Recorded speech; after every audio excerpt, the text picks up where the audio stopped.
मेरा नाम है Bharti Acharya. Welcome to Ringu online classes. और आज हम 10th क्लास के सबसे इम्पोर्टेंट टॉपिक, महत्वपूर्ण टॉपिक अनसीन पैसेज या कॉम्प्रिहेंशन पैसेज के बारे में चर्चा करने वाले हैं। जैसा कि आप सभी को पता है कि हमारा जो सेक्शन ए है उसमें 2 प्रकार के अनसीन पैसेज आते हैं, जिसमें एक 9 नंबर का और एक 6 नंबर का आता है। और उनमें एक नंबर के क्वेश्चंस दिए होते हैं। एक में 6 क्वेश्चंस होते हैं और एक में 9 क्वेश्चंस होते हैं। तो आज हम उन 6 और 9 यानी 15 नंबर को सही तरीके से पूरा हासिल करने के लिए एक महत्वपूर्ण ट्रिक के साथ में पैसेज को शुरुआत करेंगे। तो आइए हम देखते हैं। आपने बहुत सारी वीडियोस में बहुत सारी जगह पर ये बात सुनी होगी कि पैसेज को जब भी हम सॉल्व करेंगे तो सबसे पहले आपको बताया जाएगा कि आप पैसेज को पढ़ो और उसके बाद में क्वेश्चन आंसर करो। लेकिन ये चीज आपके लिए बहुत ज्यादा गलत है। क्यों? क्योंकि आप 10th क्लास में हो, आपको समय गेन करके नंबर हासिल करने हैं। आपको क्या करना है, सबसे पहले उस पूरे के पूरे पैसेज के जितने क्वेश्चन आंसर दे रखे हैं ना, उनको पढ़ना है। जब आप उन क्वेश्चन आंसर को पढ़ोगे, उनके अंदर दी हुई बात को समझोगे, आपके माइंड में उसी समय आ जाएगा कि आपको ढूंढना क्या है। और जब आपके माइंड में क्वेश्चन आंसर आ जाएंगे, तब आपका नेक्स्ट स्टेप होगा उस पैसेज को पढ़ना। जब आपके माइंड में पहले से ये बात क्लियर होगी कि आपको ढूंढना क्या है, तो आपका माइंड डायरेक्ट उस आंसर के ऊपर क्लिक करेगा। जब भी आप पैसेज की शुरुआत करोगे तो सबसे इंपॉर्टेंट बात यही याद रखनी है कि कभी भी लेंथी क्वेश्चन आंसर नहीं होने चाहिए। अगर आपको किसी भी क्वेश्चन का आंसर लिखना है तो उसकी जो हाईएस्ट जो वर्ड जो लिमिट होगी वो केवल और केवल 2 लाइन ही होगी। इससे ज्यादा आपको आंसर नहीं देना है। क्यों? क्योंकि एक नंबर के क्वेश्चन आंसर दिए जाते हैं। और इसमें जब आप क्वेश्चंस को पढ़ोगे और आंसर देना चाहोगे तो उसमें आपको सटीक आंसर देना है। कहीं पर भी लंबे और बिना सही जो आंसर है उनको लिखना नहीं है।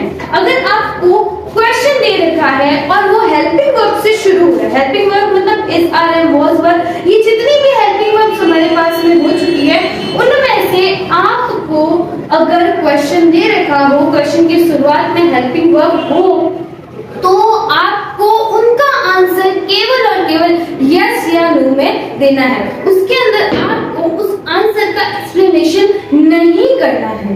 ये बात याद रखिएगा कि जब भी आपको क्वेश्चन में आगे शुरुआत में हेल्पिंग वर्ब दे रखी है तो आपको आंसर में फुल एक्सप्लेनेशन नहीं देनी है। और यही अगर क्वेश्चन जो है वो WH वर्ड मतलब वो शब्द जो W और H से शुरू होते हैं और प्रश्न बनाते हैं, उन्हें कहते हैं WH वर्ड्स। जैसे what, when, who, how, where, it. तो ये जब आपके सामने WH वर्ड्स के रूप में शुरू होंगे तब आपको उनका आंसर एक्सप्लेन करना होगा। उनमें आपको 2 लाइन में 1 लाइन में पूरी लिखनी होगी, ठीक है ना।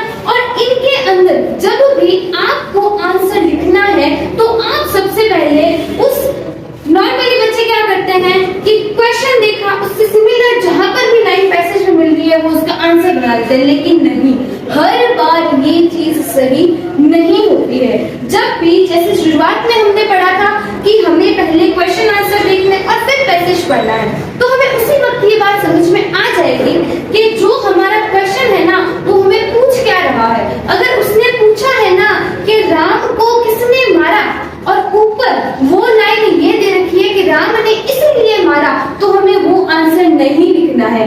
राम को किसने मारा ये बात अगर हमें पूछिए तो हमें उसके कातिल का नाम ही लिखना है।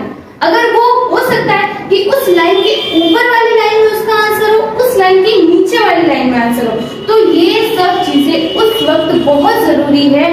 आपको पूरे ध्यान के साथ में इस चीज को करना है। इसके अलावा आपके जो अगले 2 क्वेश्चंस आते हैं, कई बार सिमिलर वर्ड्स के आ जाते हैं, कई बार ऑपोजिट वर्ड्स के आ जाते हैं, कई बार कुछ ना कुछ पूछ लिया जाता है इसके जो किससे रिलेटेड है, वोकैब से रिलेटेड है। अब हमें भी पता है कि हम एक वीडियो के 10 मिनट की वीडियो के माध्यम से पूरी की पूरी वोकैब को तैयार नहीं कर सकते, लेकिन उसमें हमें आपको बस इतनी सी चीज देखनी है कि कहीं इसका मीनिंग पता है, जिस शब्द का आपको मीनिंग पता है, तो उसी के आधार पर आप उस पैसेज को ध्यानपूर्वक पढ़कर उसमें जो जो मीनिंग्स दे रखे हैं उनको देखेंगे। अगर आपको लग रहा है कि इसमें सिमिलर है तो ही आप आंसर देना। और अगर आप ये गलती कर रहे हो कि अगर आपने पहले लिख दिया हैप्पी, अगर आपको हैप्पी लिख के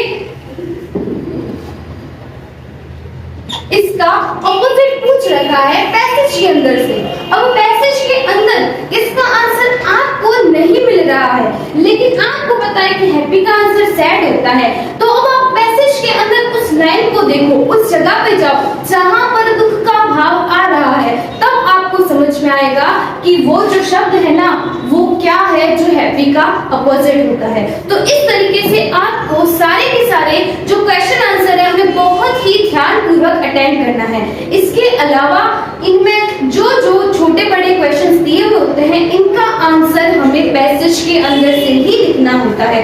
पैसेज का टॉपिक कई बार पूछ लिया जाता है, उसका टाइटल पूछ लिया जाता है, तो इसमें भी आपको दिक्कत बिल्कुल भी नहीं आएगी। अगर आपने पूरा पैसेज अच्छे से पढ़ा है तो आपके माइंड में एक सेकंड में क्लिक हो जाएगा कि उसका टाइटल क्या है।